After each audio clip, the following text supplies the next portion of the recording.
NetDigit Telecom, a internet com sinal mais rápido, transmitido através da fibra ótica. Sua conexão garantida com muita qualidade e velocidade. Rua Antônio Alves, 3232, Vila Aeroporto. Telefone 3201-3000. Fique atento, não perca o sinal. NetDigit Telecom.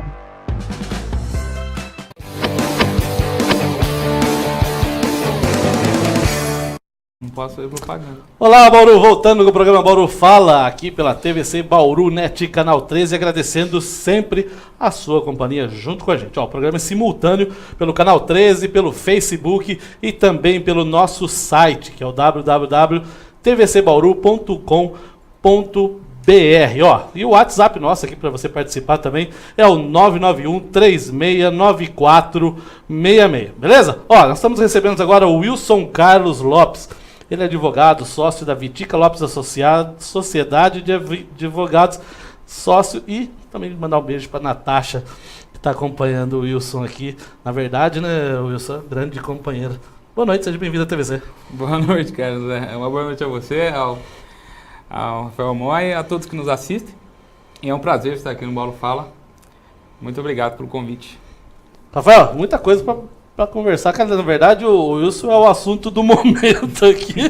Todo mundo fala só disso, que é o saque inativo da FGTS. Wilson, que a gente queria entender um pouco a respeito desse saque da FGTS, por que o governo está fazendo isso?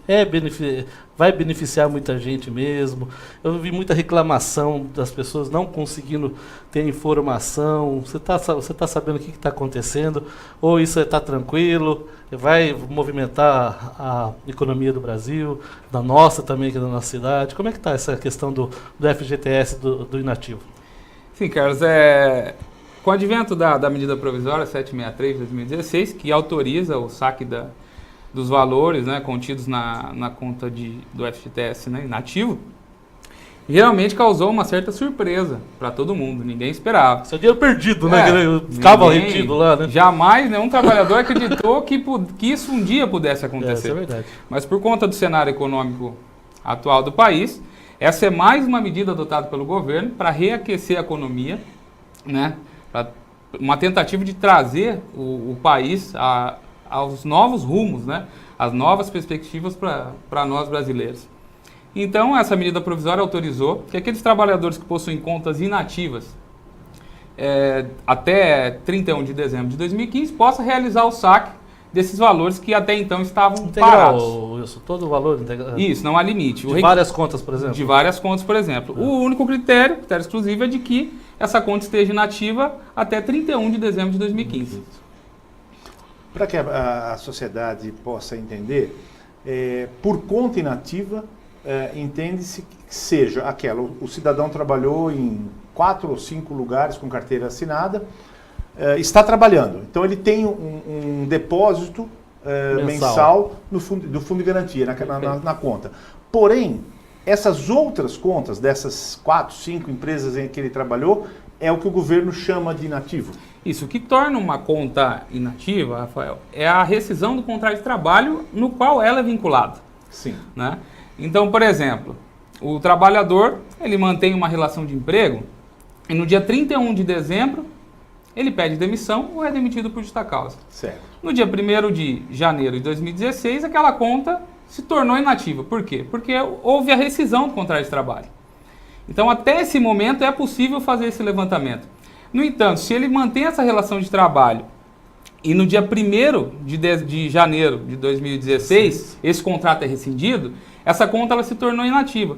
Porém, esse período não é abrangido pela medida provisória, que determina que a taxa ativa é bem clara em dizer que as contas inativas até 31 de dezembro de 2015. Agora, é isso que muitas pessoas têm dificuldade de entender.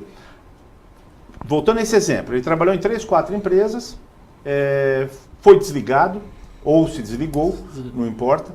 Porém, a dúvida é a seguinte: se ele se ele é desligado de uma empresa, automaticamente ele não recebe o fundo de garantia? Sim, se ele é demitido sem justa causa, é permitido que ele saque os valores daquela conta vinculada. Entretanto, se ele Se fizer pedir o demissão- pedido de demissão, aquele valor fica bloqueado. E se ele for demitido por justa causa também.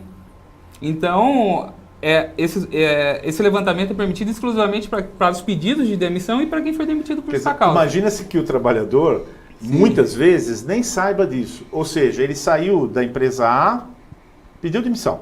Foi para B, pediu demissão de novo. E foi para a empresa C, onde ele está Foi hoje. gerando contas. Ele pode até supor que aquele dinheiro da empresa A e da B estão juntas com a conta C. Sim, não. Quando, na verdade, São pela sua separadas. explicação, São elas são separadas. separadas. E se tornaram inativas. Inativas. É esse Perfeito. o dinheiro que está sendo liberado desde que seja até Até dezembro de 2015. de 2015. Tá. Perfeito. É isso mesmo. É isso aí. E- Tá correto. E você tem ideia do volume para nossa cidade ou na nossa cidade financeiro? Foi feita uma Uma estimativa. estimativa a nível nacional. Segundo a Caixa, o valor depositado hoje nas contas inativas é estimado em 43 bilhões de reais, sendo que 34 bilhões de reais serão levantados pelos trabalhadores. Então, com certeza, virá um aquecimento natural da economia. Esse valor, será que leva em consideração, por exemplo, vivos ou de repente a conta inativa de pessoa que já é falecida? Como é que... E vai ter muita gente que não vai receber essa informação e vai perder. Tem prazo isso para ser solicitado? Por exemplo, o trabalhador ele tem um prazo para solicitar esse saque? Então, esse saque, na verdade, foi publicado no último dia 14 o calendário, né, para saque de acordo com o mês de aniversário do trabalhador. Então, em janeiro, os trabalhadores que fazem aniversário no mês de janeiro e fevereiro iniciam a partir do dia 10 de março. No último mês, né, de dezembro, inicia-se a partir de 14 de julho, findando-se em 31 de julho de 2017. Porém, tem um detalhe, a medida provisória é clara em dizer o seguinte, que após 31 de julho de 2017, não será, aqueles que não sacaram o valor, tinham direito e não sacaram, não será mais possível realizar esse saque. 31 de julho. 31 de Agora, julho de 2017. Perfeito, porque a partir dessa data, retorna o estabelecido pela Lei 8.036 de 90, do FGTS, com os critérios que eram adotados antigamente para levantamento dos valores. Foi aberta uma janela, para aproveitar, tem que ser Perfeito. feito dentro dessa janela até a data 31 de julho de 2017. Perdeu o prazo, volta nas questões anteriores, né, que é Aposentadoria, doença de grave, né? Doenças graves, E- utilização para financiamento imobiliário, Onde enfim, ele pode somar. aonde ele pode somar. Isso, Então, Perfeito. você tem direito, não vai perder o prazo aí. E tem como saber se eu tenho essa conta inativa? Como é que eu faço? De repente, vai que eu tenho, viu, boy? Eu vou lá. Eu vou dar uma olhada lá. Como é que a população, para verificar, se tem que ir na Caixa, pelo site, dá para saber? Eu tive dificuldade hoje de dar uma olhada no site, eu quis dar não foi tão pesquisar. fácil assim, né? Eu até fico meio cismado com essas coisas do governo, de repente é mais difícil do que... parece que é muito complicado a coisa ali, né? A Caixa, Carlos, ela fornece alguns canais de comunicação, que criou inclusive um site exclusivo para isso, para essas informações, no intuito de facilitar. Né? Então, www.caixa.gov.br/conta inativa. Então, a partir desse site, com as informações que esse site solicita, como o número do PIS, por exemplo, você consegue verificar esse saldo. Outra alternativa também é se dirigir à Caixa Econômica Federal para ter maiores informações. Sim, a Caixa, inclusive, está trabalhando em horários especiais, né? Até amanhã ela abre 2 horas mais cedo, e algumas agências irão abrir no sábado também, das 9 às 15 horas. Tudo para atender a população e tirar o maior número de dúvidas possíveis. Bom, é uma oportunidade, viu, Rafael? Sim, Porque esse sim. dinheiro rende mal, né? O rendimento dele é inferior ao da poupança, né? Sim. Se puder sacar até para a pessoa, quero ver quem não está precisando, né? Mas a pessoa não esteja precisando, é melhor até investir em outro tipo de investimento, né? Sim, a ansiedade do brasileiro é tanto em fazer o saque desse valor. Esse site foi criado há uma semana atrás e hoje foi contabilizado 26 milhões de acessos. Então tá todo mundo aí buscando as informações para saber Com certeza, quanto tem, muito se vai maior. poder ou não liberar esse valor. Com certeza, muito mais acessos do que eventualmente tenham de pessoas com o direito. Com certeza. Com certeza. Exato. Todo mundo quer saber, vai que ficou perdido sim, uma sim. conta lá, né? Com certeza. E acho válido pelo seguinte, se o cidadão retira o dinheiro, esse dinheiro vai render muito mais para ele na poupança ou em qualquer outro investimento que ele faça do que se ele deixar no fundo de garantia ou parado lá. Realmente aí ele não tem valor nenhum, ele vai ser corrigido de uma forma muito aquém do que a economia manda, né? Sim, hoje os depósitos de FGTS são atualizados pela chamada TR, taxa referencial. E existe até uma discussão, uma briga judicial nesse índice, pedindo a substituição desse índice, né? Claro. Dizendo que a TR não repõe a inflação. Não remunera. Então, e alguns meses, de alguns anos, a taxa referencial realmente ficou muito aquém esperado. É proposto algumas ações a respeito disso, né, Wilson? Sim, existem algumas ações no judiciário pleiteando né, a substituição desse índice no período de 99 a 2013, né, justamente com esse fundamento, dizendo que não refletiu a inflação e com certeza há uma desvalorização do dinheiro, né? Sim. E essas ações estão suspensas ainda por decisão, aguardando decisão do Supremo Tribunal de Justiça. Então, o pessoal ingressa com a ação é suspensa, aguardando a decisão do STJ. Né? Mas existe uma demanda nesse sentido, sim.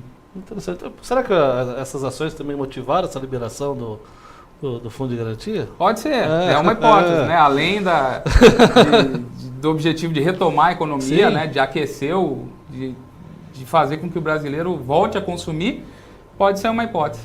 Pode ser, sempre o governo...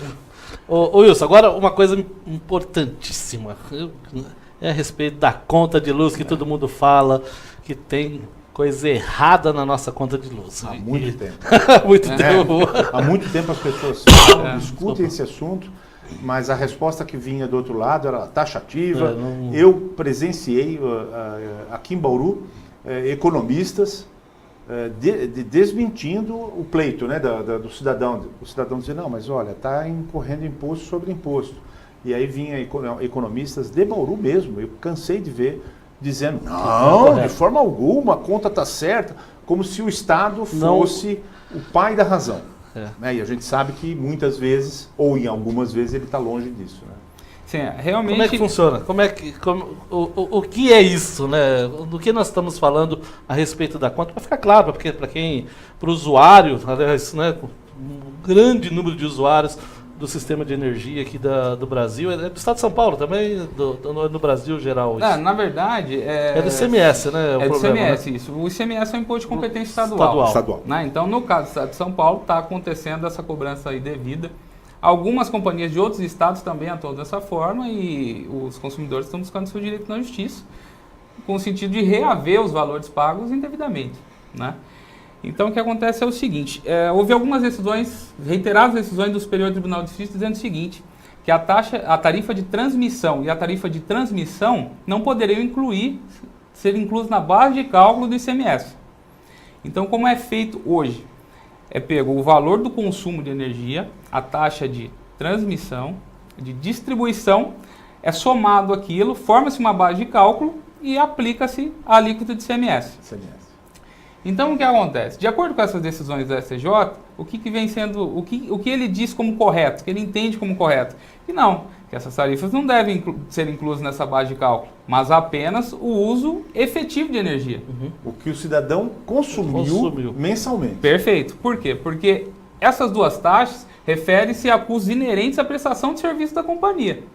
Eu não utilizei a tarifa de distribuição e nem a tarifa de transmissão. Eu utilizo a energia da minha residência ou da minha empresa. Então é sobre isso que deve ser calculado o imposto. Correto.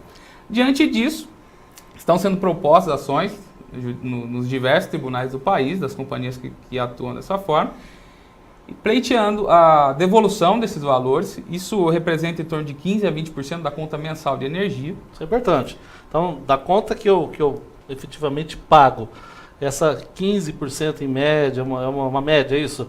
Isso de 15% a 20% estaria sendo pago indevidamente por conta desse cálculo errado. Né? Então, esse valor a ser restituído, o que importa é o valor montante do pagamento. Eu vou ter na faixa de 15% a 20% do valor. Quanto maior a minha conta de luz, então a minha restituição vai ser maior. Será proporcional, justamente. E nessas ações judiciais estão sendo pleiteada a devolução desses valores dos últimos 60 meses. 60 meses. Que é o período imprescrito, né? 5 anos. Juntamente com as atualizações e correções. Nós estamos tendo diversas decisões favoráveis nesse sentido nos tribunais dos diversos estados do país. E o Estado, como de praxe, tem recorrido, né, dizendo que não, que essas duas tarifas devem sim ser inclusas no consumo de energia e na base de cálculo também do imposto. E isso virou uma briga judicial, né? Então, tem sido sim favorável para o consumidor, ele deve buscar o seu direito, né? Porque administrativamente isso não vai ser resolvido. A única forma é propor uma ação judicial. Wilson, você percebeu ao analisar essa situação, né? Você deve ter feito algumas pesquisas, lógico. Sim. E me diz uma coisa, isso vem ocorrendo desde sempre? Ou isso vem ocorrendo a partir de 1995, quando nós tivemos a privatização dessas empresas? Então, isso, na verdade, ela vem ocorrendo desde sempre. Desde né? sempre? Desde sempre. Por quê? Na verdade, essa ação ela está sendo popularmente chamada de ação da CPFL. Quando, na verdade, a CPFL atua apenas como um agente arrecadador. Então, ela arrecada esse imposto e repassa integralmente para o Estado. Então, essa ação não é movida contra a CPFL, mas sim contra o Estado, que é o beneficiário do imposto que nós recolhemos ali. Então, se ele recebe indevidamente, eles têm que nos devolver. Quer dizer, essa diferença o Estado já fazia isso, então, sim, com a própria, sim. usando a própria CPFL, Sim. que era uma estatal e hoje é uma empresa privada, assim como a CESP, a Eletropaulo, Perfeito. que também foram privatizadas na sua distribuição e na Sim. sua transmissão. Quer dizer, o Estado já fazia esse cálculo abusivo Sim. ou levando em consideração a bitributação. Sim, só que por que o consumidor não procurava, seu dito? Porque não havia precedente para isso. Claro. Né? Então, hoje, com esse precedente, é que começou a desencadear essas ações por todo o país. Perfeito. Né? Então, o que o consumidor deve fazer é procurar um profissional da sua confiança e adotar as providências judiciais para rever os valores que lhes são devidos. Não só importante a questão do rever, mas como cessar, né, a cobrança. O que o cidadão comum ele tem que fazer? Ele tem que levar essas contas de 5 anos para o advogado ou não? E se ele levar a última conta, já é o suficiente? É importante. O que é preciso para ele propor ingressar uma ação? Sim. Na verdade, ele deve comprovar a condição de contribuinte ICMS, ou seja, responsável pelo pagamento das contas, e levar pelo menos a última conta, né? Porque os valores finais vão ser apurados na fase de execução do processo. Então, a partir daí, na apresentação dos cálculos e tudo mais, serão necessárias essas contas para poder saber qual a diferença mês a mês, para fim de atualizações, correções e tudo mais. Mas, inicialmente, não é necessário levar todas essas contas, até apenas porque umas. muitas pessoas não guardam e não há necessidade Muitas. de guardar Sim. todas as contas. Eu, por exemplo, guardo pelo período de 1 ano, aí quando fecha o ciclo, você tem lá a carta da empresa dizendo que você está em ordem. Sim. Ué, mas, assim, a gente sabe que é uma ação e o prazo pode ser até dilatado, né? Sim. Mas a cessação da cobrança já vai resultar para o consumidor um desconto de 15% a 20% da conta de energia. Né? Claro. Então, de repente, assim, parece que eu quero reaver o que foi pago. É interessante, lógico, tem que ser feito. Mas parar de pagar é o grande negócio, né? Perfeito. Também é um dos pleitos dessas ações, né? É a devolução, em primeiro ponto, e em segundo ponto, a cessação da cobrança, para que o Estado corrija a base de cálculo, né, e aplique corretamente a alíquota de ICMS, ou seja, aplique a alíquota de ICMS efetivamente sobre o consumo de cada um. Né? Como já dito, a taxa de distribuição e transmissão é o custo operacional da companhia, ela não pode repassar isso para o consumidor, até porque não há previsão legal. Né? Se houvesse previsão legal, fica um negócio muito interessante. Não há previsão legal. O meu custo do meu serviço ser tributado, né? Com certeza. Então. Isso vinha e foi, eu lembro, discutido várias vezes. Mas é como você falou, eu concordo plenamente. Não havia uma base jurídica para você poder discutir. Então a discussão era uma discussão econômica. Perfeito. Pegava-se o índice, aí faziam-se as contas. Não, mas aqui você gastou 200, aí entra aqui essa taxa. E muitos diziam, não, mas está sendo bitributado. Você está pegando daqui, jogando em cima daquilo que o usuário consumiu. E não o contrário, quer dizer, ele tem que pagar a taxa, o tributo do seu consumo. Do seu consumo, e não o anterior. Não, mas aí é a somatória que é inclusa ali. Justamente. E como é que está a procura, Wilson? O pessoal já tem um amplo conhecimento, ainda não, se você acha que não é todo mundo que ainda sabe. Isso, e outra questão, é para pessoa jurídica e também para pessoa física, né? Para todo contribuinte. Pra Vale todo tanto para contribuinte. pessoa física quanto para pessoa jurídica. Desde que ele seja o titular Sim. do serviço, Isso, né? desde que ele seja o contribuinte, ou seja, que ele seja o responsável pelo pagamento das contas de energia. Né? Porque automaticamente, você como titular da conta de energia, você é o contribuinte. Né? Porque você é o Eu responsável. vou trazer problema, quer ver? Ó? Por exemplo, vou dizer que a conta da minha casa está no nome do meu avô, que é falecido. Não consigo reaver isso aí. Na verdade, vai ter que comprovar a titularidade de contribuinte. Ou seja, vai ter que ver a possibilidade de regularizar essa questão, de fazer a prova de que realmente você é o contribuinte do ICMS para que você pleiteie essa restituição e a cessação muito da cobrança. caso, viu? É que às vezes a Amor? pessoa tem o débito em conta, Também. e aí ela logicamente vai provar o parentesco, quer dizer, Tem o caso do inquilino Pode também, ser por inquilino, exemplo. inquilino O também. inquilino deve, junto com o processo, né, juntar o contrato de aluguel, de locação, comprovando que ele loca aquele imóvel, que ele é responsável pelos Sim. pagamentos. Né? Então, o ponto principal é você fazer a prova de que você realmente é o contribuinte do imposto. é quem faz o pagamento. Quem faz o pagamento. O recolhimento do tributo. Perfeito. Através da conta Da de conta. energia. Isso. Perfeito. É simples. Pelo que você tem visto com seus colegas, com a OAB, há uma procura já razoável aqui em Bauru? Sim, muitas pessoas já ajuizaram, né, essas ações com esses pleitos, porém muitas pessoas ainda não sabem Sim. desse direito, né? E então acabam não buscando, né? Então fica um contraste. Muitas pessoas procuram, só que muitas pessoas também não procuram. Às vezes o conhecimento não chega até aquela pessoa, Aquelas pessoas. né? Então a pessoa acaba não buscando. Por seu achar que é direito. alguma coisa complicada, que envolve o judiciário, Sim, sim. e de repente Sim. não é uma coisa assim tão complicada, né, Wilson? Sim, é uma ação comum, segue seu trâmite normal, processual, né? Mas se é indevido, tem que ser restituído. Claro. Com certeza. Não né? há qualquer dúvida. Claro. E uma pergunta a respeito do sistema. O judiciário, ele já tem hoje, segundo consta, um volume de trabalho muito superior ao que uma demanda superior àquilo que ele pode fazer. A entrada de processos como esse complicam ainda mais essas varas de justiça? Para que elas possam dar conta de coisa? Ou não? Esse processo entra, vai lá para cima e segue o seu rito normal e não interfere? Não, o judiciário é mais um dos órgãos públicos abarrotados de trabalho, né?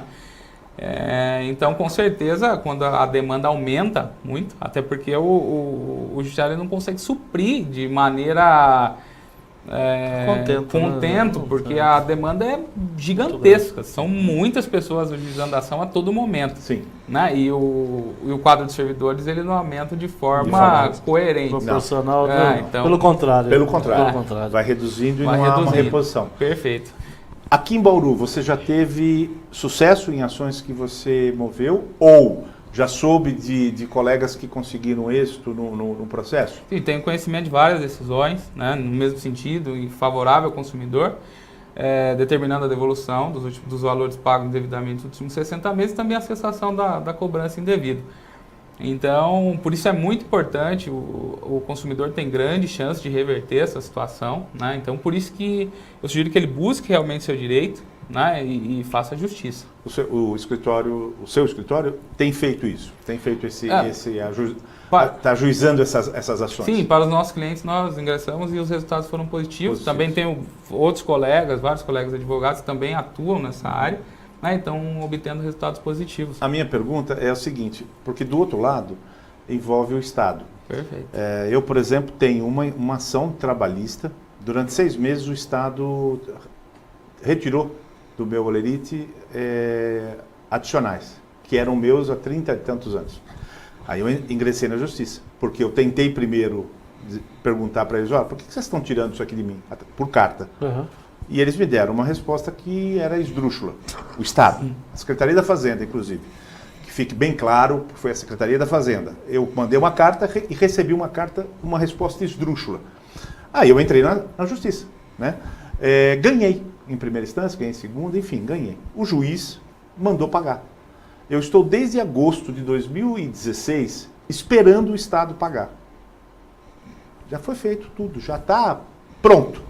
Para receber rápido. Então eu fico imaginando o seguinte, o Estado, ele está acima da lei ou ele está acima do judiciário? No meu caso, me passa essa impressão. O Estado de São Paulo, a Secretaria da Fazenda, está acima da Justiça.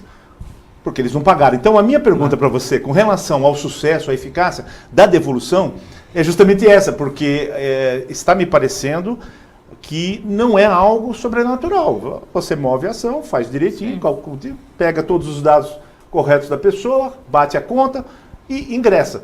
E tem sido favorável. Agora, de ser favorável a pessoa receber, tendo em vista que desse lado nós temos o Estado de São Paulo, eu estou te falando isso porque eu sei que em muitos estados isso não ocorre. É aqui, onde se tem a impressão que o Estado de São Paulo está acima do judiciário, está acima da lei. E o judiciário não se posiciona de forma contrária. Bom, na verdade, a lei vale para todos, para a pessoa física, para o Estado, para quem quer que seja. Sim. Portanto, a morosidade processual ela decorre justamente dos problemas que nós acabamos de falar. A falta de servidores para dar andamento àquele processo, não tem, o Estado ele também não oferece, na maioria das vezes, a estrutura adequada para que aquele servidor possa trabalhar, e isso com certeza acarreta a morosidade processual, né? Mas o Estado, com a determinação judicial, ele tem que realizar o pagamento, né?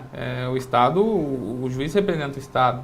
Ele representa a lei. Né? Então, se ele determinou, não há desculpa por conta do Estado.